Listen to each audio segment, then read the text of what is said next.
Hi friends, welcome to TNPC and SHORTHAND Aspire. நாம் இன்னைக்கு என்ன பார்க்க போறோம்னா RRB NTPC காக இம்பார்ட்டன்ட் GKல இந்தியா தேசிய சின்னங்களை பத்தி பார்க்க போறோம். ஓகேவா?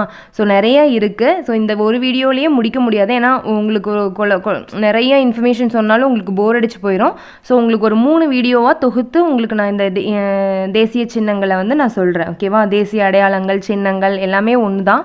ஸோ 3 வீடியோவாக தொகுத்து சொல்கிறேன். நான் நிறையா ஃபஸ்ட்டு தேசிய சின்னத்தில் தேசிய கொடி, அப்புறம் பாடல், இந்த தேசிய பாடல் இந்த மாதிரிலாம் இருக்குது இல்லைங்களா, அதில் வந்து கொஞ்சம் நிறைய இன்ஃபர்மேஷன்ஸ் இருக்குது. ஸோ அதனால் ஒரு வீடியோவில் முடிக்க முடியாது. ஸோ முடிஞ்ச வரைக்கும் ஒரு 3-4 வீடியோவில் வந்து உங்களுக்கு முடிச்சிடுறேன். ஸோ கண்டிப்பாக கொஷின்ஸ் வரும், இம்பார்ட்டன்ஸ் நல்லா படிச்சுக்கோங்க. ஓகேவா? ஃபஸ்ட்டு வந்து பார்த்திங்க அப்படின்னா தேசிய கொடி. தேசிய கொடி வந்து பார்த்திங்கன்னா மேற்பகுதியில் வந்து நமக்கே தெரியும். ஃபஸ்ட்டு காவி நிறம், நடுவில் வெண்மை நிறம், கீழே வந்து கரும்பச்சை. இது எல்லாத்துக்குமே தெரியும். அதான் ஃபஸ்ட் பாயிண்ட்டு. இதோட நீளமும் அகலமும் என்ன அப்படின்றதும் நமக்கு தெரியும். 3:2 விகிதம். நீளம் வந்து 3, அகலம் வந்து 2. நல்லா கவனிங்க. இதில் வந்து ஃபஸ்ட்டு அகலம் கொடுத்துட்டு நீளம் கூட கேட்கலாம் குழப்பறதுக்காக. அப்படி பார்த்தோம்னா 2:3 வரும். ஓகேவா? அதை நல்லா பார்த்துக்கோங்க. அதே மாதிரி ஒவ்வொன்றும் அந்த தேசிய கொடியில் வந்து ஒவ்வொன்று உணர்த்துதுன்னு சொல்கிறாங்க. அந்த மாதிரி காவி நிறம் வந்து தியாகத்தையும் தைரியத்தையும் குறிக்குது அப்படின்னு சொல்லி சொல்கிறாங்க. தியாகத்தையும் தைரியத்தையும் குறிக்குதுன்னு சொல்கிறாங்க. வெண்மை நிறம் வந்து உண்மையை குறிக்கிறதுன்னு சொல்கிறாங்க. நெக்ஸ்ட்டு கருநீலம் சக்கரம் வந்து அறவழியில் முன்னேறி சென்று அமைதியினையும் செழுமையினையும் பெற்றுத்தர தூண்டுகிறது அப்படின்னு சொல்லி சொல்கிறாங்க. ஓகேவா? கருநீல சக்கரம் அறவழியில் முன்னேறி சென்று அமைதியினையும் செழுமையினையும் பெற்றுத்தர தான் தூண்டுகிறது அப்படின்னு சொல்லி சொல்கிறாங்க.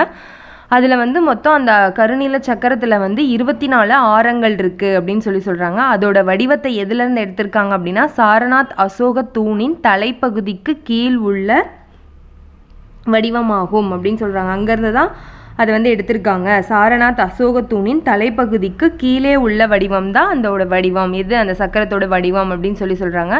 கரும்பச்சை நிறம் எதை குறிக்குது அப்படின்னா இந்தியாவோட ஒரு செழிப்பையும் வளமான நிறத்தையும் குறிக்குது அப்படின்னு சொல்லி சொல்கிறாங்க. ஓகேவா? செழிப்பையும் வளமான நிறத்தையும் பசுமையினையும் நம்பிக்கையினையும் குறிக்கிறது. அதுதான் பச்சை. பச்சைனாலே என்னது?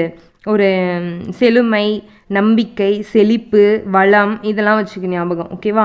நெக்ஸ்ட்டு இது எப்போ அப்படின்னு ஏற்றுக்கொண்டாங்க அப்படின்னா ஜூலை 22ஆம் நாள் 1947ஆம் ஆண்டு அரசியல் நிர்ணய சபை தேசிய கொடியை சுதந்திரம் பெறுவதற்கு 3 வார காலத்திற்கு முன்பே அங்கீகாரம் அளித்தது. ஓகேவா? அதாவது ஜூலை 22 1947 தான் நமக்கு வந்து இண்டிபெண்டன்ஸ் கிடச்சிச்சு. ஸோ அதுக்கு ஒரு 3 வாரத்துக்கு முன்னாடியே நம்மளோட தேசிய கொடியை வந்து அங்கீகாரம் அளிச்சிட்டாங்க அப்படின்னு சொல்லி சொல்கிறாங்க. எப்போனா ஜூலை 22. ஆகஸ்ட் 15 தானே நமக்கு இண்டிபெண்டன்ஸ் கிடச்சிச்சு. ஸோ அதுக்கு 3 வாரத்துக்கு முன்னாடி வந்து நீங்கள் அப்படி ஞாபகம் வச்சுக்கோங்க. ஜூலை மாதம் இப்போ ஜூலை 22 அப்படின்னு சொல்லி ஞாபகம் வச்சுக்கோங்க. ஸோ இப்படி தான் ஃப்ரெண்ட்ஸ் நம்ம ஞாபகம் வச்சுக்கணும். ஓகேவா? நெக்ஸ்ட்டு வந்து பார்த்தீங்க அப்படின்னா இது முதல் முறையாக நமது தேசிய கொடி ஆகஸ்ட் 15ஆம் நாள் 1947ஆம் ஆண்டு செங்கோட்டையில் ஏற்றப்பட்டது. ஃபஸ்ட்டு நம்ம தேசிய கொடி எங்கே ஏற்றுனாங்க அப்படின்னா ஆகஸ்ட் ஃபஸ்ட்டு இண்டிபெண்டன்ஸ் எப்போ நமக்கு 1947 தான் கிடச்சிச்சு. ஸோ அந்த மாதத்தில் தான் செங்கோட்டையில் ஏற்றப்பட்டுச்சு அப்படின்னு சொல்லி சொல்கிறாங்க. ஃபஸ்ட்டு நம்மளோட செங்கோட்டை சென்னையில் இருக்க டெல்லியில் இருக்க செங்கோட்டையில் தான் ஆகஸ்ட் 15ஆம் நாள் 1947 நமக்கு வந்து ஏற்றப்பட்டது அப்படின்னு சொல்லி சொல்கிறாங்க. ஓகேவா? நெக்ஸ்ட் வந்து இந்திய தேசிய கொடியை உருவாக்கிய குழுவோட தலைவர் பேர் அப்படின்னா JP கிருபாலினி. இந்திய தேசிய கொடியை உருவாக்கிய குழு தலைவர் நேம் என்னன்னா JP கிருபாலினி. ஓகேவா? இந்திய தேசிய கொடியை வடிவமைத்தவர் யார் அப்படின்னா பிங்காலி வெங்கையா நாயுடு என்ற ஆந்திர இளைஞர் தான் காந்தியோட துணையுடன் வடிவமைச்சிருக்காங்க. ஓகேவா?